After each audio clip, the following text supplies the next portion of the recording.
창세기 37장 1절에서 11절까지의 말씀을 찾아서 우리 함께 교독해 읽겠습니다. 제가 먼저 37장 1절을 읽겠습니다. 야곱이 가나안 땅 곧 그의 아버지가 거류하던 땅에 거주하였으니. 야곱의 족보는 이러하니라. 요셉이 17세의 소년으로서 그의 형들과 함께 양을 칠 때에 그의 아버지의 아내들 비라와 실바의 아들들과 더불어 함께 있었더니 그가 그들의 잘못을 아버지에게 말하더라. 요셉은 노년에 얻은 아들이므로 이스라엘이 여러 아들들보다 그를 더 사랑함으로 그를 위하여 채색 옷을 지었더니 그의 형들이 아버지가 형들보다 그를 더 사랑함을 보고 그를 미워하여 그에게 편안하게 말할 수 없었더라. 요셉이 꿈을 꾸고 자기 형들에게 말하매 그들이 그를 더욱 미워하였더라. 요셉이 그들에게 이르되 청하건대 내가 꾼 꿈을 들으시오. 우리가 밭에서 곡식 단을 묶더니 내 단은 일어서고 당신들의 단은 내 단을 둘러서서 절하더이다. 그의 형들이 그에게 이르되 내가 참으로 우리의 왕이 되겠느냐, 참으로 우리를 다스리게 되겠느냐 하고 그의 꿈과 그의 말로 말미암아 그를 더욱 미워하더니 요셉이 다시 꿈을 꾸고 그의 형들에게 말하여 이르되 내가 또 꿈을 꾼즉 해와 달과 열한 별이 내게 절하더이다 하니라. 그가 그의 꿈을 아버지와 형들에게 말하매 아버지가 그를 꾸짖고 그에게 이르되 네가 꾼 꿈이 무엇이냐, 나와 내 어머니와 내 형들이 참으로 가서 땅에 엎드려 내게 절하겠느냐. 함께 읽겠습니다. 그의 형들은 시기하되 그의 아버지는 그 말을 간직해 두었더라. 아멘. 오늘도 말씀으로 찾아오시는 주님 만나기를 축복합니다. 부활주일입니다. 예수님께서 부활하셨습니다. 우리 역사를 나눌 때 BC와 AD로 나누는 역사적 사실이 예수님이 이 땅에 태어나신 사건, 단지 예수님이 이 땅에 태어나신 사건만 역사가 증가하는 것이 아니라 예수님께서 죽으시고 또한 3일 만에 부활하신 것도 역사적 사실인 줄 믿습니다. 우리는 그것을 믿어요. 부활절 하면 가장 먼저 여러분 무엇이 제일 먼저 떠오릅니까? 예수님 하는 사람이 있겠고 계란 하는 사람이 있을 겁니다.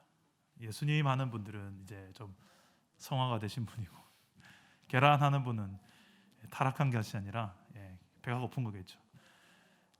계란을 저는 한 번씩 왜 계란을 부활절 이렇게 나눌까 생각해 보니까 이 계란에 담긴 의미가 중요하겠죠. 오늘도 우리 교회에서 계란을 준비했는데 이렇게 예쁘게 포장을 해서 여러분 또 예쁜 포장지에 선물 드리는데요. 여러분 이 계란을 보면 어떤 생각이 드세요? 생명체다, 살아있다 이런 생각이 드세요? 아니면 계란 후라이에 먹으면 맛있겠다 이런 생각이 드세요?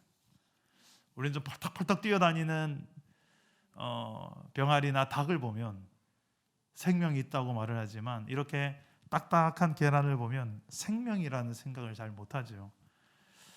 근데 이 생명이 없는 것 같은 이 딱딱한 껍질을 깨고서 생명체가 태어나는 경험을 우리가 해본다면, 아니 여러 번 해본다면 이 계란을 볼 때마다 단지 우리 후라이용으로만 보이지 않고 이거 생명체다라고 생각하게 될지도 모르겠습니다.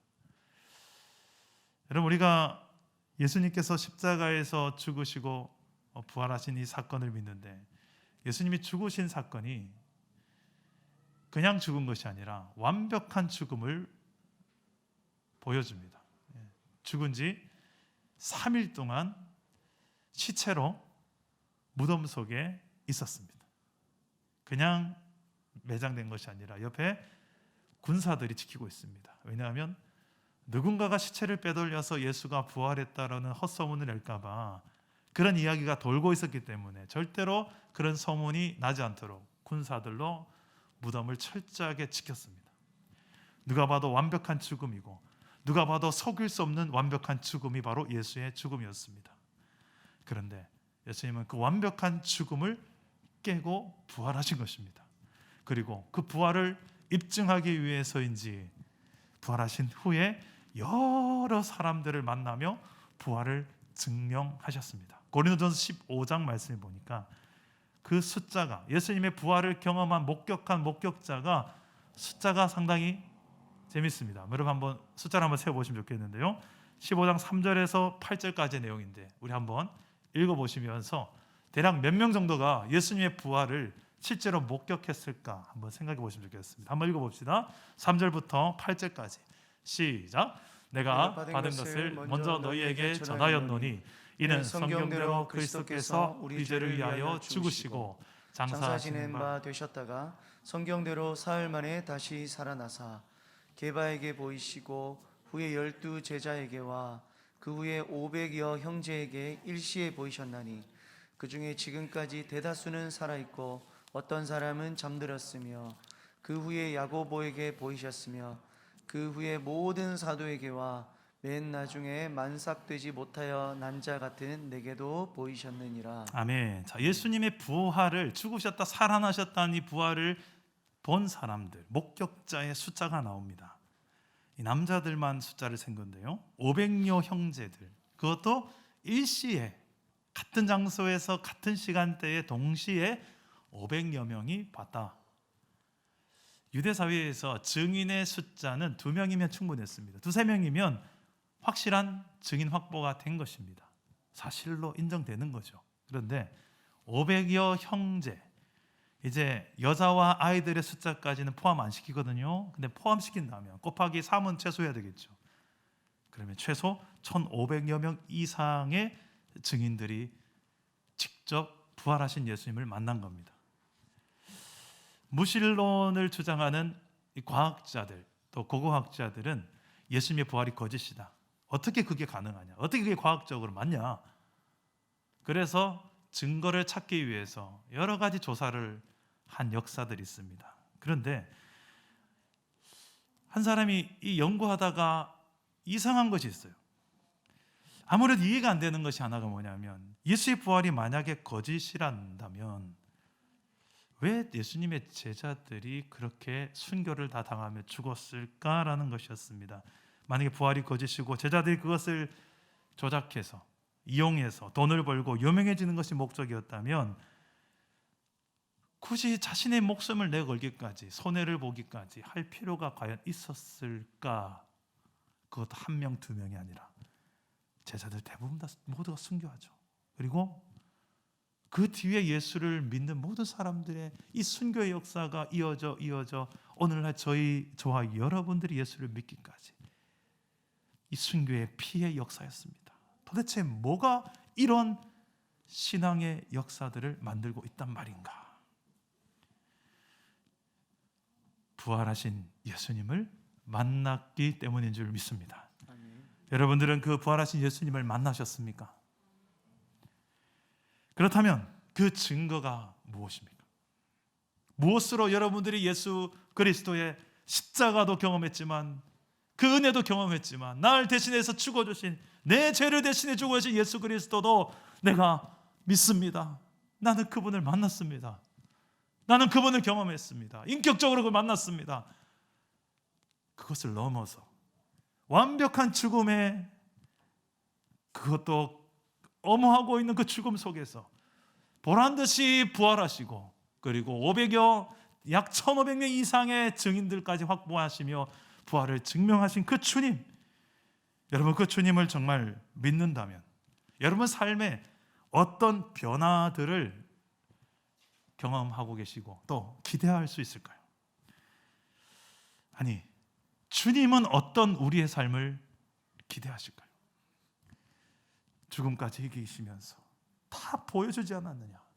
내가 다 기록해두지 않았느냐? 또 너는 믿지 않느냐? 그렇다면 우리의 삶에 어떤 변화와 삶을 기대할 수 있을까요? 그 생각으로는 솔직히 이 죽음까지 이겨내신 주님을 내가 믿는다는 건데 내가 어떤 두려움도 내가 두려워할 게 뭐가 있지? 우리는 이렇게 생각합니다만 실제 우리의 생활을 보게 되면 어떠냐는 거예요. 조그마한 문제 앞에서도 어떻습니까? 솔직한 우리의 삶을 보면 아직 예수님께서 부활하지 않은 것 같아요. 정말 작은 문제 하나 앞에서도 낙심하고 절망하고 포기하고 삐지고 토라지고 실족하고 실망되고 회피하고 또 책임 전가하고 나약한 그리스도인의 결정체를 보듯이 내 모습을 볼 때가 있지 않습니까? 내가 정말 예수님의 부활을 믿는 건가? 한 번씩은 나 스스로에게 이 의심의 질문을 해볼 때가 있습니다. 내가 정말 예수님의 그 죽음까지 이겨내신 예수님의 부활을 믿는 사람 맞는가? 그 중에서도 가장 여러분 주님께서 우리에게 기대하고 계시는 부활신앙의 삶이 무엇일까? 여러분 신앙생활하면서 제일 힘든 게 무엇이던가요? 실천하기 힘든 거. 여러분 주를 위해서 내 목숨을 내어 겁니다. 순교 이게 제일 힘든 걸까요? 주를 위해 살고 주를 위해 죽으리라. 나 주를 위해 목숨을 내걸겠습니다. 그 순교해야만 하는 상황이 여러분 걱정하지 마세요. 아무에게나 그렇게 주어지는 게 아니에요. 거창하게 뭐 주를 위해 죽겠습니다. 이런 거 말고요. 우리 일상 속에서 주님이 가장 간단하면서도 너무나도 늘 생활 속에서 우리가 하기를 기대하시는 그거 뭘까요?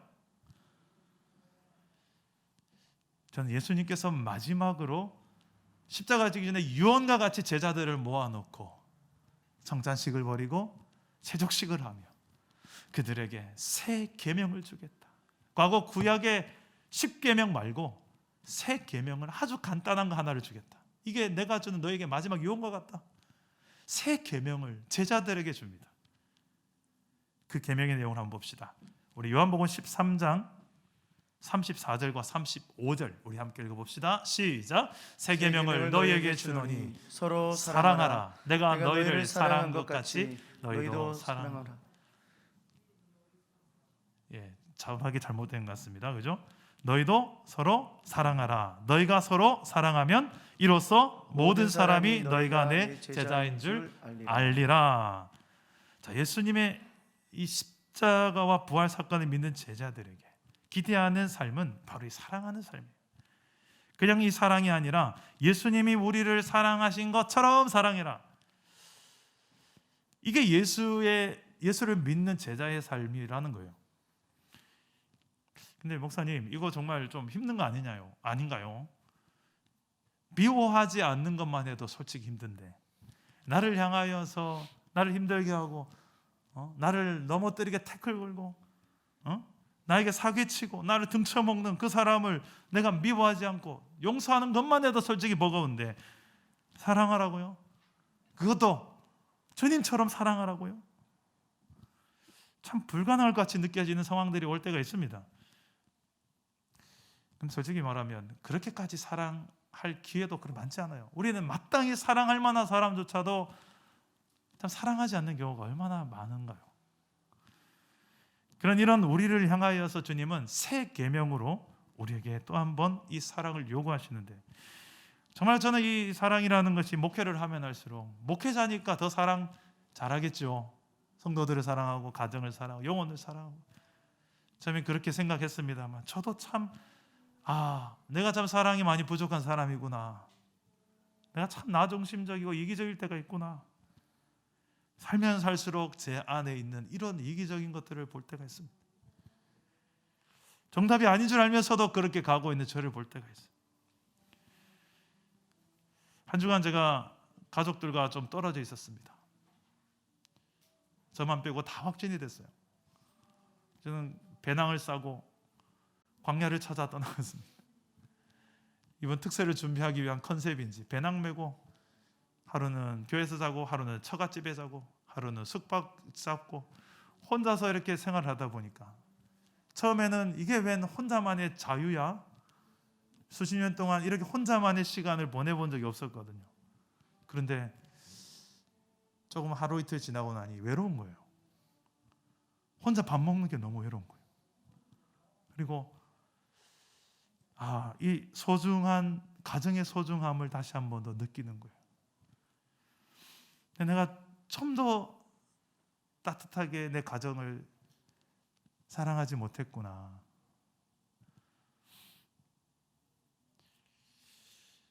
조금 잃어보니까, 없어져 보니까 더 소중함을 알겠더라고요. 여러분, 내 힘으로 마땅히 사랑할 존재까지도 우리는 참 사랑하지 못하고 살아갈 때가 솔직히 많습니다.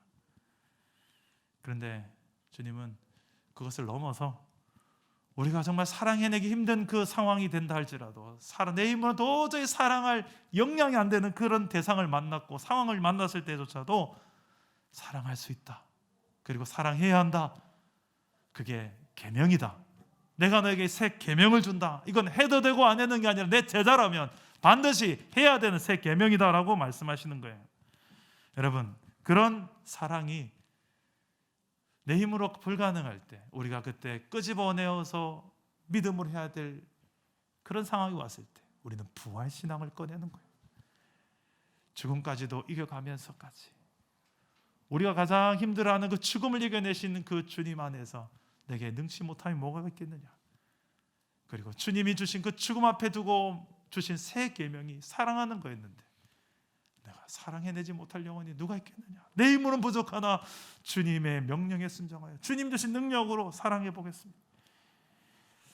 저는 이번 부활주일에 그냥 이 계란 먹고 계란 나누며 기념하는 정도의 그 부활주일이 아니라 정말 주님이 기대하시는 삶, 성숙한 사랑, 주님 닮은 성숙한 사랑하는 삶으로 내 힘으로 힘든 그 영역까지 사랑해내는 부활신앙으로 내 힘으로 넘어가는 그 영혼까지 사랑해내는 그런 은혜가 오늘 있기를 주님의 이름으로 축복합니다. 아멘.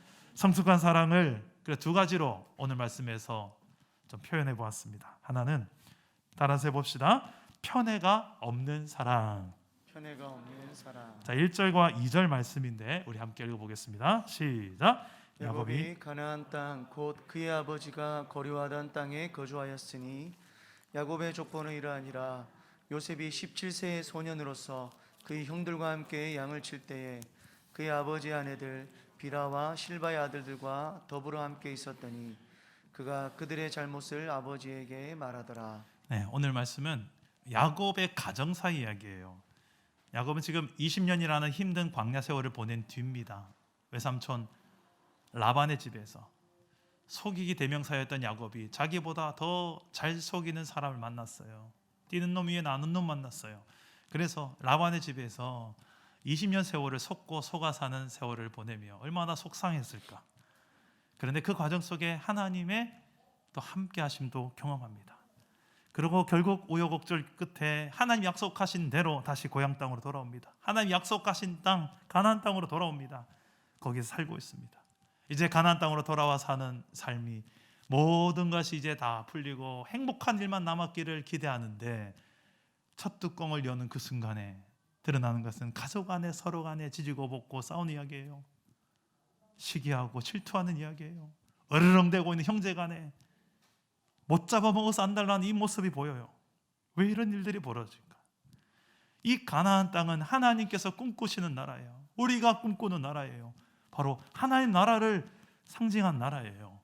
그리고 이스라엘 백성이 되어질 그 씨앗이 될 아브라함, 이삭, 야곱, 이 가정은 그 하나님 나라 백성이 이루어질 사람들이에요. 백성이 될 사람들이에요. 하나님은 그들을 향한 기대는 이거예요. 너희가 좀 모델이 되어달라. 하나님 나라를 제대로 좀 한번 보여주는 모델이 좀 되어달라.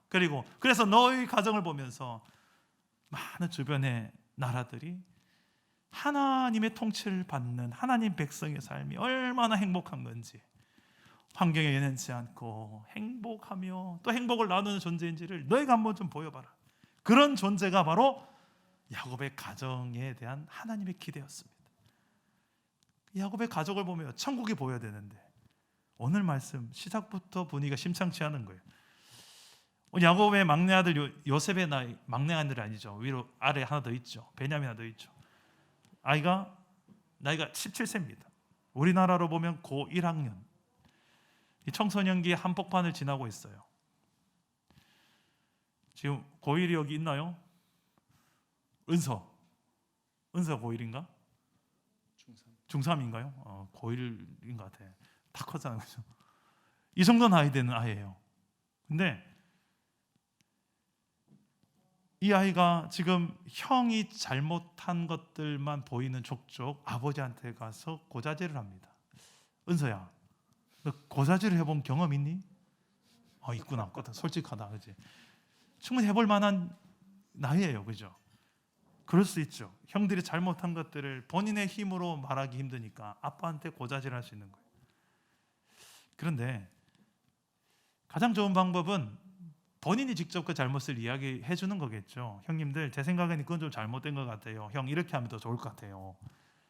이렇게 하면 윗사람이 잘못을 깨닫고 뉘우치고 회개하는 경우도 있겠지만 그런 경우 거의 드물죠. 대부분 다 어디 윗사람한테 건방지다고 그럴 확률이 더 높겠죠. 요셉은 아마 지금 아직 어리고 가장 이 어린 상황에 하늘 같은 형들의 잘못을 직접 말하기 부담스러웠을지도 모르겠습니다. 아버지에게 고자질합니다. 근데 문제는 이 야곱에게 있어요. 야곱은 요셉을 편애했습니다. 우리 3절과 4절 내용 한번 봅시다. 어떻게 편애하는지 우리 함께 3절과 4절 시작. 요셉은 노년에 얻은 아들이므로 이스라엘이 여러 아들들보다 그를 더 사랑함으로 그를 위하여 채색 옷을 지었더니 그의 형들이 아버지가 형들보다 그를 더 사랑함을 보고 그를 미워하여 그에게 편안하게 말할 수 없었더라. 아멘. 자, 이 아버지 야곱은 12아들 중에서 다른 아들보다 요셉을 더 사랑했어요. 여러분, 편애를 경험해 본 적이 있습니까? 편애가 눈에 보일까요, 안 보일까요? 굳이 나는 은서를 더 편애해, 나 은서를 더 사랑해, 아빠가 은서를 더 사랑하면 다른 딸이 봤을 때, 다른 누가 봤을 때 그게 잘 안 보일까요, 보일까요? 보이더라고요. 여러분, 제가 제 아들과 딸이 있습니다.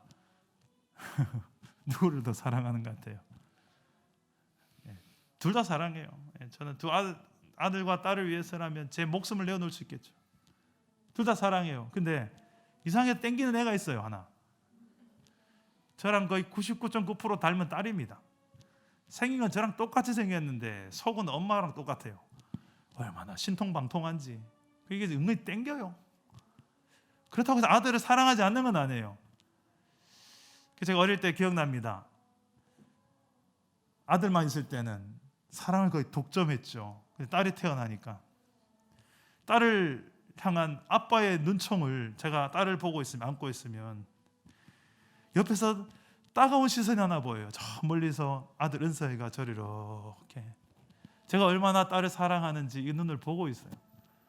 그래서 제가 아차 해서 아들이 있는 장소에서는 일단 무조건적으로 아들을 먼저 사랑한다는, 아들을 충분히 표현을 하고 딸에게 표현을 하는, 의지적으로 이게 발동되지 않으면 잘 안 되더라고요. 내 몸이 가더라고요. 몸이 가요. 이거 하지 않아야 되는데 하면서도 어쩔 수 없이 그렇게 하는 제 모습을 봤습니다. 그런데 오늘 이 야곱은 안 그래도 편애하는 게 다 보일 텐데 옷을 갖다 입혀요. 예쁜 옷을, 멋진 옷을 누구한테만? 제일 사랑하는 요셉에게만 입혀요. 이 대놓고 편애하는 거죠. 자, 이런 상황 속에 속이 뒤집어지죠, 형들은. 그 결과가 무엇입니까? 관계가 무너집니다. 성숙한 사랑은 이 편애하지 않는 거예요. 야곱은 그의 부모의 편애 속에서 자랐던 경험이 일전에 있습니다. 그의 아버지와 어머니 이삭과 리브가가 형 에서와 야곱을 각각 편애했잖아요. 그 결과는 형제 간의 반목이 부추겨지고 결국에는 형 에서가 야곱을 죽이려고까지 하게 되는 결말을 낳습니다. 또한 야곱의 아내는 레아와 라헬 두 명이죠. 근데 누구를 더 사랑합니까? 라헬을. 이것도 편애죠. 그 결과가 무엇입니까? 더 남편의 사랑을 받으려고, 자식을 더 많이 놓으려고 막 여정을 통해서 애 또 놓고 막, 그 가정 안에 그 결과가 얼마나 지지고 볶고 싸우는 결과도 일어납니까? 자, 이런 순탄치 않은 삶의 결말들 무엇입니까? 편애로 인하여서 나타나는 결말들. 그런 야곱인데도 불구하고, 이런 과거의 경험, 편애에 대한 안 좋은 경험이 있는데도 불구하고 야곱은 그게 뭐가 좋은 거라고 자신의 자식에게도 지금 편애하고 있어요. 요셉만 이뻐하고 있는, 요셉을 가장 사랑하는, 속으로만 아니라 옷을 해다 입히면서 내가 너를 얼마나 사랑한지 알지. 여러분들 그런 경험한 적 없습니까? 나도 충분히 편애 때문에 아팠는데 내가 지금 내 자식에게 나도 모르게 편애를 하고 있는 경우. 여러분, 편애는 성숙한 사랑이 아닙니다. 아주 미성숙한 사랑의 특징이죠.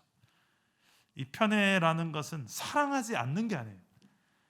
누구를 사랑하고 또 누구를 사랑하지 않는 게 아니에요. 모두 사랑합니다. 둘 다 사랑합니다. 그런데 그 중에 하나를 더 많이 사랑하는 거예요.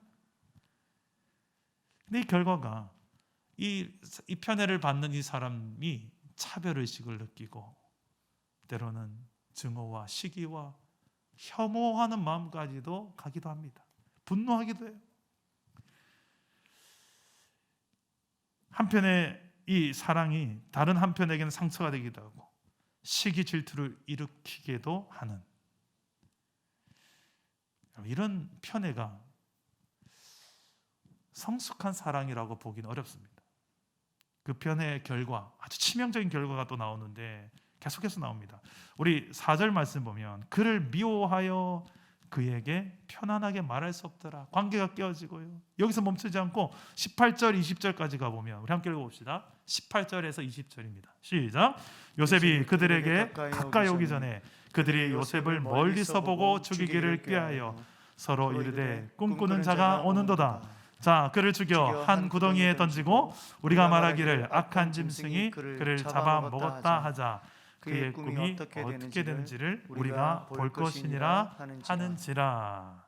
자, 형들은 동생 요셉을 살인할 계획까지, 그리고 그것을 어떻게 숨길까까지 음모를 꾸밉니다. 자, 미움이라는 것이 이렇게 무섭습니다. 자라나서 살인까지 저지르게 돼요. 그 뿌리에 가보면 이런 미숙한 사랑, 사랑하지 않아서 생긴 문제가 아니죠. 사랑하는데 그 사랑이 너무 철없는 거예요. 너무 나중심적이고, 나는 사랑했는데, 내 진심 사랑이었는데 결말이 이상하게 흘러가는 거예요. 나는 무죄합니다. 난 사랑한 죄밖에 없습니다. 그럴 수 있을까요? 근데 우리가 이 모든 연약한 사랑의 현실, 현 구조 속에서 성숙한 사랑으로 나아가는 방법이 뭐냐? 그런 성숙한 편애하지 않는 하나님의 사랑을 경험하는 것인 줄 믿습니다. 하나님의 사랑을 경험해 보면 편애하는 사랑이 아니에요. 하나님은 권능한 삶을 사랑하지만 저도 사랑하세요. 저보다 권능한 쌤을 더 사랑한다, 권능한 쌤보다 저를 더 사랑한다, 그러지 않고 똑같이 사랑하세요. 그리고 그 사랑은 한번 경험하면 충분해요. 사람들이 봤을 때 무슨 말 하노? 하나님은 권능한 쌤을 더 사랑한대. 니 잘 몰라서 그렇대. 그런 말 들어도 휘둘리지 않아요. 왜? 진짜 하나님 사랑을 경험한 사람들. 충분해요. 하나님의 날 향한 사랑은 어느 정도입니까? 자신 하나밖에 없는 아들을 십자가에 내어 주기까지 사랑하시는 사랑이에요. 우리 이걸 믿잖아요. 이걸 경험해서 믿잖아요. 그런데 사람은 또 연약해서 어쩔 수 없이 눈에 보이는 사람, 내가 내 중심적으로 내 마음에 내 기호에 딱 맞는 사람을 더 사랑하게 되어 있어요. 편애하게 되어 있어요. 더 미숙하면 그것을 또 막 채색 옷을 입혀가면서 막 그렇게 해요. 이게 우리의 미숙함이죠. 근데 우리 이 미숙함을 당당하게 난 사랑한 자밖에 없다, 그게 아니고, 내가 무슨 죄인데요, 그게 아니고, 내가 미숙했구나, 내가 조금 한 번 더 생각해서 말할 걸. 그 성숙한 사랑을 우리가 하나님 앞에서 좀 배워갔으면 좋겠습니다. 또 하나는 하나님의 뜻을 아는, 그 하나님의 뜻 안에서의 사랑을 성숙한 사랑으로 가는 길로 말씀합니다. 우리 따라서 봅시다. 하나님의 뜻 안에서의 사랑. 하나님의 뜻 안에서의 사랑. 자, 요셉의 형들이 기분 나빠할 만한 일이 또 생깁니다. 요셉이 꿈쟁이인데요. 그 꿈을 꾸기만 하면 형들 앞에 와서 쪼로록 와서 이야기 다 하는 거예요. 또 아빠 엄마한테 가서 쪼로록 이야기하는 거예요. 근데 꿈 내용이 문제입니다. 우리 5절에서 8절까지 내용, 우리 한번 어떤 꿈을 꿨는지, 두 가지 꿈인데 한번 보시면 좋겠습니다. 함께 읽어봅시다. 시작. 요셉이 꿈을 꾸고 자기 형들에게 말하매 그들이 그를 더욱 미워하였더라. 요셉이 그들에게 이르되 청하건대 내가 꾼 꿈을 들으시오. 우리가 밖에서 곡식단을 묶더니 내 단은 일어서고 당신들의 단은 내 단을 둘러서서 절하더이다. 그의 형들이 그에게 이르되 네가 참으로 우리의 왕이 되겠느냐, 참으로 우리를 다스리게 되겠느냐 하고 그의 꿈과 그의 말로 말미암아 그를 더욱 미워하더니 요셉이 다시 꿈을 꾸고 그의 형들에게 말하여 이르되 내가 또 꿈을 꾼즉 해와 달과 11별이 내게 절하더이다 하니라. 아멘. 요셉이 두 가지 꿈을 꿨는데요. 어떤 꿈을 꿨습니까? 형들이 들으면 열받을 만한 꿈만 꿨어요. 희한해요. 지금 형들의 곡식단이 있고 요셉의 곡식단이 있는데 형들의 곡식단이 요셉의 곡식단에 다 꾸벅꾸벅 절을 하더라는 거예요. 2탄 두 번째 꿈은 무엇입니까? 해, 달, 별. 근데 별이 희한하게 11별이에요. 요셉의 형제가 12총 12명이니까 11별이 해달과 함께 요셉에게 이렇게 절을 하더라는 거예요. 눈치가 없는 것도 아니고 보란 듯이 들으란 듯이 형들이 나중에 다 나한테 절할 것입니다. 지금 이 말을 하고 있는 거잖아요. 안 그래도 지금 좀 마음이 상하고 벼르고 있었고 이 고자질쟁이에다가 아빠 사랑은 독차지하는 얄미운 동생 꿈 자랑하고 다니니 속이 뒤집어질만 합니다. 이 꿈 자랑하는 요셉 이야기가 결국 이 아버지의 귀에까지 들어가요. 우리 10절과 11절 아버지가 어떻게 반응하는지 한번 봅시다. 10절과 11절 시작. 그가 그의 꿈을 아버지와 형들에게 말하며 아버지가 그를 꾸짖고 그에게 이르되 네가 꾼 꿈이 무엇이냐? 나와 네 어머니와 네 형들이 참으로 가서 땅에 엎드려 네게 절하겠느냐? 그의 형들은 시기하되 그의 아버지는 그 말을 간직해 두었더라. 자, 아버지는 꾸짖습니다. 아이고 이놈아 철이 없다. 아이고 그걸 또 이렇게 다 이야기하냐? 그러면서도 속으로는 요셉이 했던 꿈 이야기를 마음에 간직해요. 왜 그럴까요? 야곱은 본인의 경험이 있거든요. 이 꿈 때문에 자신이 얼마나 힘들었던 그 순간에 꿈에 나타나셔서 자신을 찾아오셨던 하나님을 만난 경험이 있거든요. 창세기 28장에 베델에서 사닥다리의 그 영광스러움 속에서 하나님을 만나고 나는 아브라함 하나님, 이삭 하나님, 그리고 너에게 이 땅을 내게 주겠다, 돌아오게 하겠다, 그리고 너의 자손들이 큰 민족을 이룰 것이다. 아브라함에게 주셨던 그 복을 그대로 또 이야기하세요. 그리고 하나 더 추가해서 난 너와 함께 할 것이다. 이 말씀이 다 이룰 때까지 너를 떠나지 않을 것이다. 그곳에서 베델이라 이름하여 하나님께 예배를 드리죠. 야곱은 이런 경험이 있었던 사람이에요. 그래서 꿈 이야기 앞에서 그는 그냥 예사롭지 않게 예사롭게 들을 수 없었던 거예요. 그리고 이 실제로 이 꿈은 장차 요셉을 통해서 이 온 가족에게 복을 주시려는 하나님의 놀라운 뜻이 담긴 꿈이었습니다. 문제는 그 좋은 꿈을 하필 요셉에게 주셔가지고 이 가족들이 이렇게 지금 분란이 일어나는 상황 속에 철없는 요셉이 막 입을 이렇게 해서 힘들어지는 상황이 되는 거예요. 왜 이렇게 요셉에게 꿈을 주셨을까? 장차 이 요셉을 통해서 이루어질 꿈이기 때문에 그렇습니다. 실제로 이 꿈은 먼 훗날에 현실이 됩니다. 이집트 땅에 이 꿈이 성취가 되어서 요셉은 이집트의 총리가 되고 형제들의 절을 받게 돼요.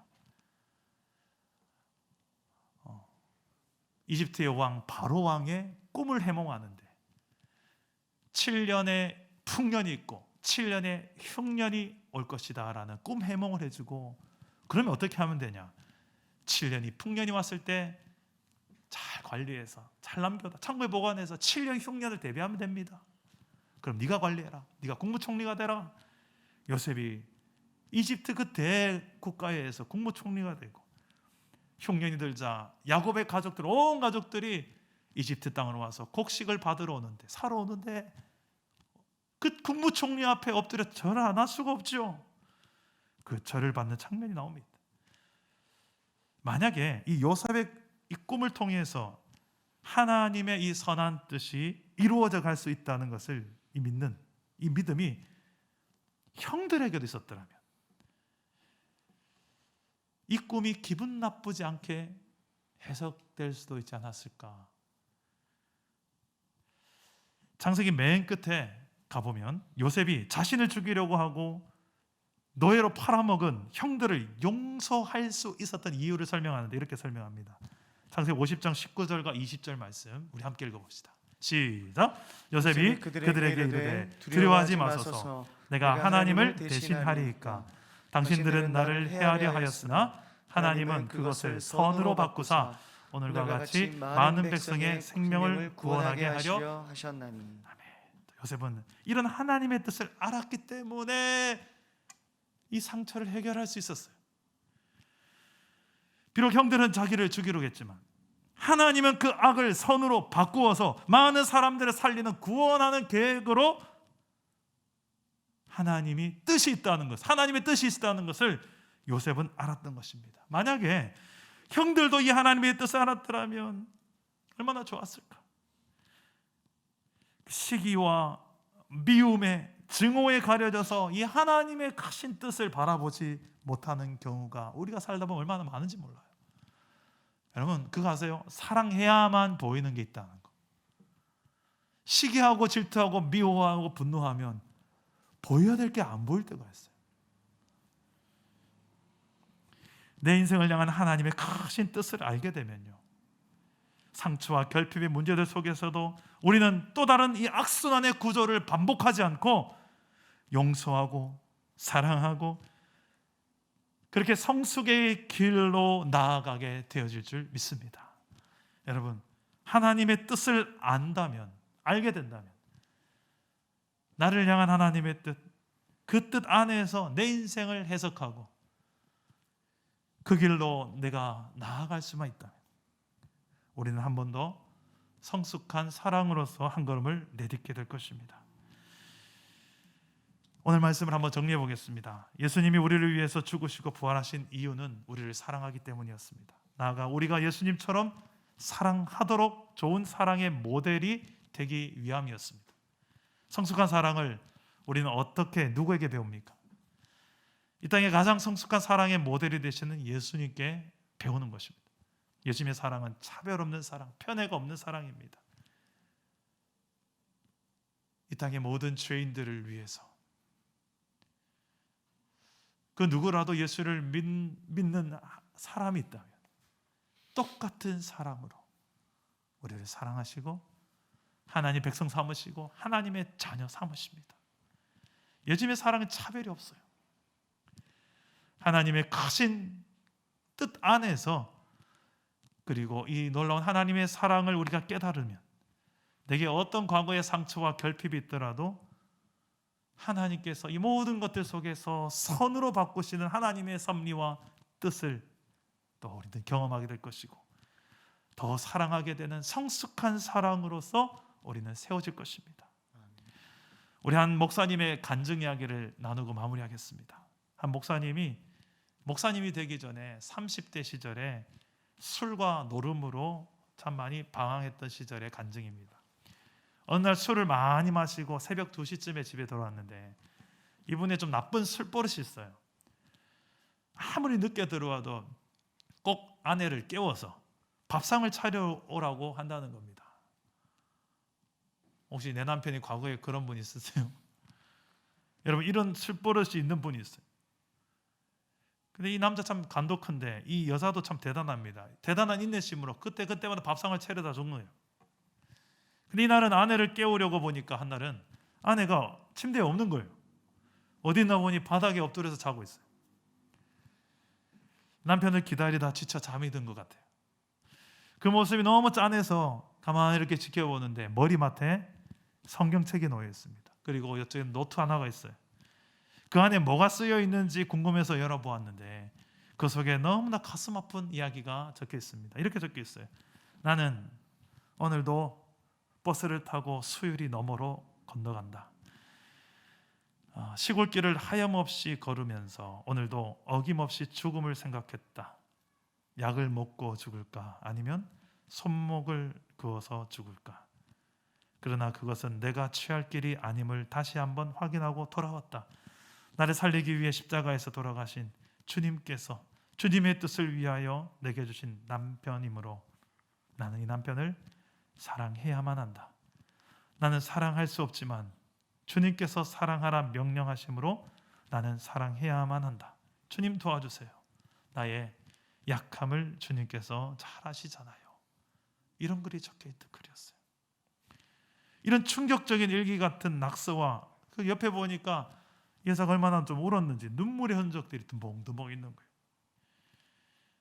그것을 보는 남편의 마음은 충격이었습니다. 먹먹한 가슴에 잠을 이룰 수 없고 계속 눈물이 흐릅니다. 심장이 멎는 것 같고 커다란 북소리가 귀에서 계속 들려진 것 같은 그런 느낌이 들었다고 합니다. 아내가 절망 속에서 죽음을 생각하고 있는 그 순간에 자신은 그 시간에도 율락가를 기웃거리며 오직 쾌락만을 탐닉하던 그런 모습을 생각하니까 견딜 수가 없었던 거예요. 이 남편 같지도 않은 남편을, 이 부실한 남편을 얼마나 이 많은 눈물을 흘리며 자살을 생각할 정도로 힘들어했던 그 아내의 마음을 모르고 그렇게 살았던 자신의 모습이 한스러워서 울었던 거예요. 또 하나 울었던 이유가 어머니 때문에 울었대요. 어머니가 새벽마다 이 아들을 위해서 기도하는데 하나님 이 아이가 잘 되게 해주세요. 기도했던 것을 아들이 너무 잘 알았는데 그 기도에 보답하지 못하고 이 초라한 자신의 모습에 어머니가 얼마나 배신감을 가질 이 행동이었는가 생각하니까 눈물이 나더라는 거예요. 그렇게 울고 있는데 갑자기 등 뒤에서 자신을 이렇게 따뜻하게 감싸 안아주는 느낌이 들더라는 거예요. 처음에는 그냥 이 아내가 와서 자신을 격려해 준다고 안아주는구나 생각을 해서 이렇게 뒤를 돌아봤는데 아무도 없는 거예요. 내가 지금 좀 많이 술을 많이 먹었나 보다 싶어서 다시 그냥 눈을 감았답니다. 눈물 흐르면서. 또다시 한번 누군가 뒤에서 또 이렇게 자신을 아까보다 좀 더 강하게 끌어안는 것을 느꼈어요. 그 뒤를 봤는데 아무도 없어요. 이상하다. 세 번째 또 눈을 감았는데 이번에는 아주 세미한 음성으로 자기의 마음에 들려오는 소리가 있었어요. 나의 사랑하는 아들아, 나는 너를 한 번도 버린 적이 없단다. 네가 나를 버리던 그 순간에도 나는 줄곧 너와 함께 있었단다.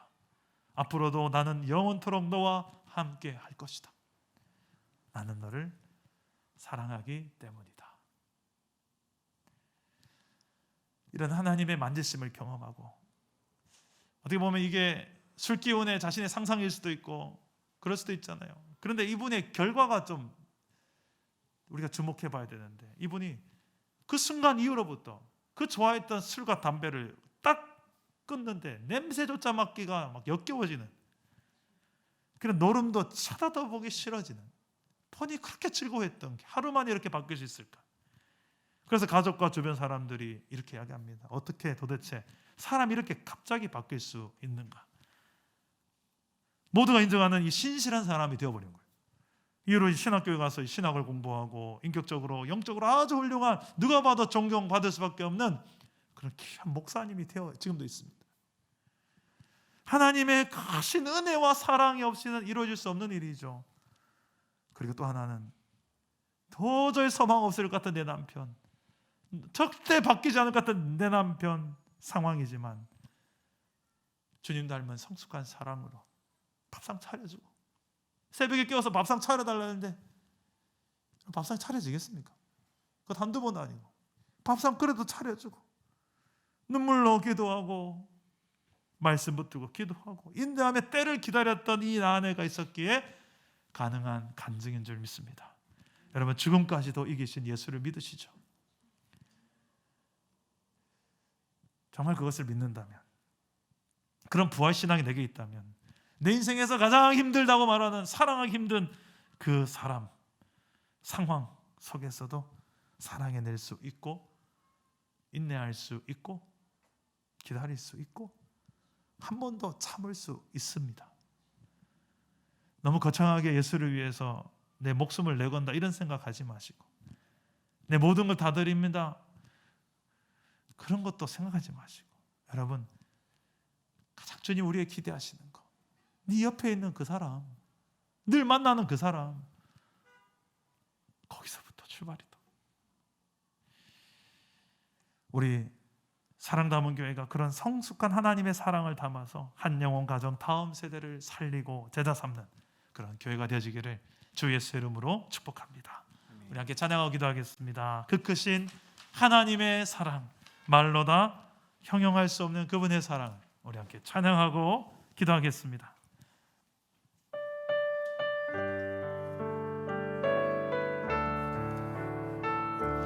그 크신 하나님의 사랑, 그 크신 하나님의 사랑, 말로 다 형용 못하네.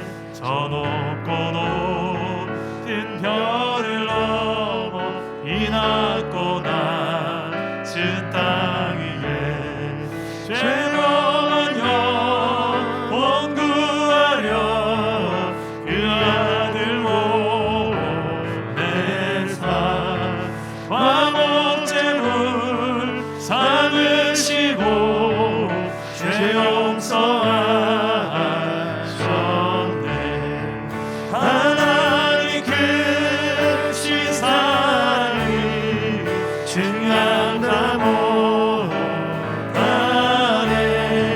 영원히 변치 않는 사랑 성도여 찬양하라. 괴로운 시절 지나가고 땅 위에 영화쇠할 때 주 믿지 않던 영혼들은 큰 소리 외쳐 울어도 주 믿는 성도들에게 큰 사랑 베푸사 우리의 죄 사했으니 그대의 하나님의 사랑, 하나님 크신 사랑을 증명하다 못하네. 영원히 변치 않은 사랑 성도여 찬양. 하늘을 두루마리 삼아봐도 하늘을 두루마리 삼고 바다를 물 삼아도 한없는 하나님의 사랑 다 이루어 갈 수 없게. 하나님의 크신 사랑 그 어찌다 저 하늘로 비싸도 채우지 못. 우리 하나님은 사랑이십니다. 하나님 크신 사랑을 증명하다 못하네. 영원히 변치 않는 사랑 성도여 찬양하라. 하나님 크신 사랑을 증명하다 못하네.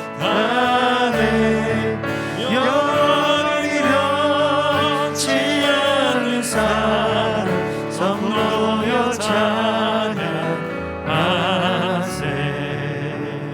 우리 한번 기도합시다. 여러분이 경험한 하나님의 사랑은 어떤 사랑입니까? 차별하는 사랑이었습니까? 나를 덜 사랑하는 사랑이었습니까? 조건적인 사랑이었습니까? 아니죠. 조건 따진다면 나는 아무리 봐도 사랑받을 만한 조건이 너무 부족하죠. 나 같은 사람을 하나님은 아들을 줘가면서까지 사랑하셨습니다. 전부를 주셨습니다. 우리가 그렇게 소중한 존재라고 하나님은 말씀하셨습니다.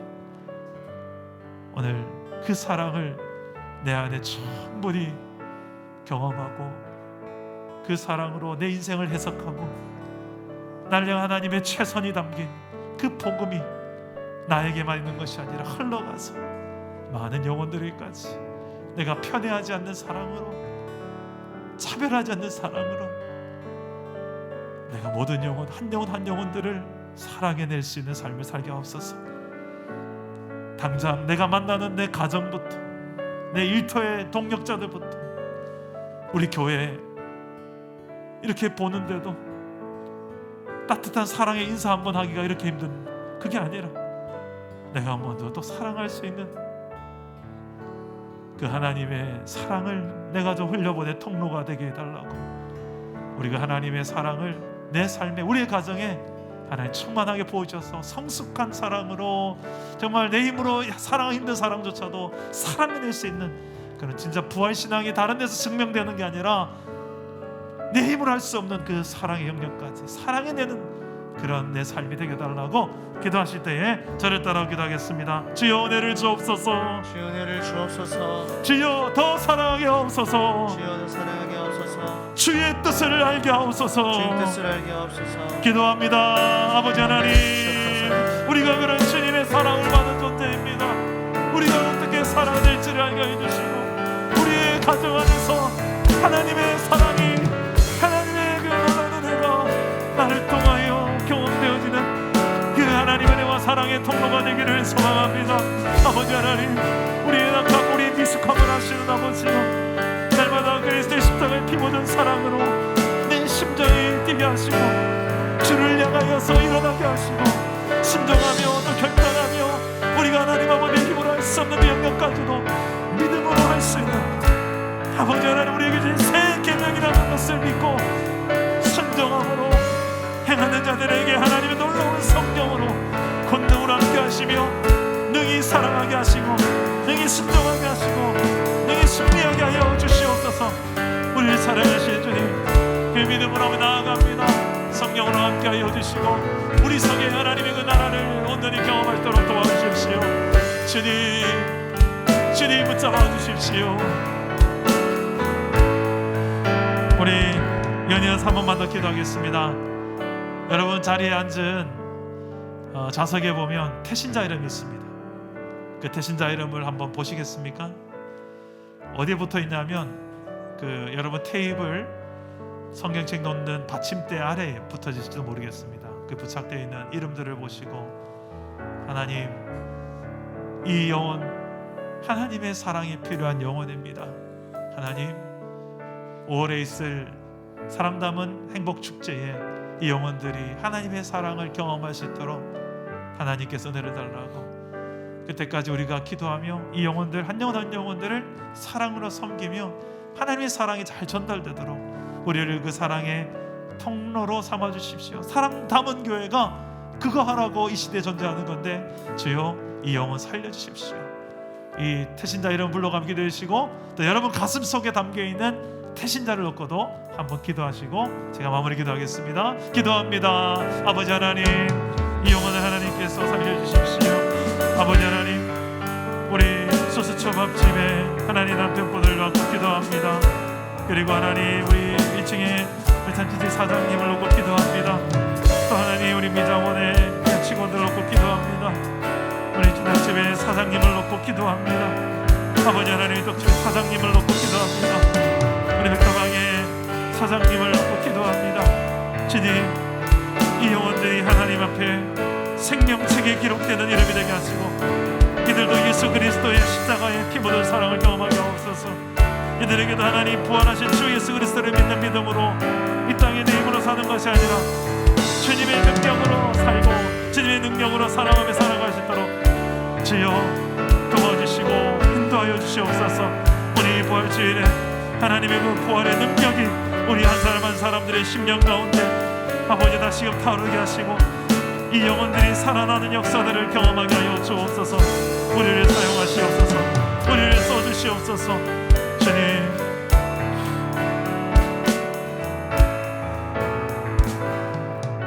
살아계신 하나님, 우리를 사랑하셔서 지금도 변함없이 우리와 함께 하시고, 특별히 오늘 부활주일을 맞이하여 우리의 힘으로 사랑할 수 없는 사람까지도 그리스도의 그 사랑 힘입어 사랑할 수 있다고, 그 부활 신앙으로 우리가 아버지여 그 영혼까지도 사랑할 수 있는 존재들이 되기를 소망합니다. 아버지, 그리고 이 가슴 속에 새겨진 이 태신자들도 하나님 사랑할 수 있도록 도와주시옵소서. 그래서 하나님의 사랑이 우리를 통하여 온전히 흘러가 이 영혼 가슴 속에 흘러 넘치게 하여 주시옵소서. 아멘. 이들의 이름이 생명책에도 기록되어지기를 간절히 소망하옵고 살아계신 예수님의 이름으로 축복하옵고 기도드립니다. 아멘.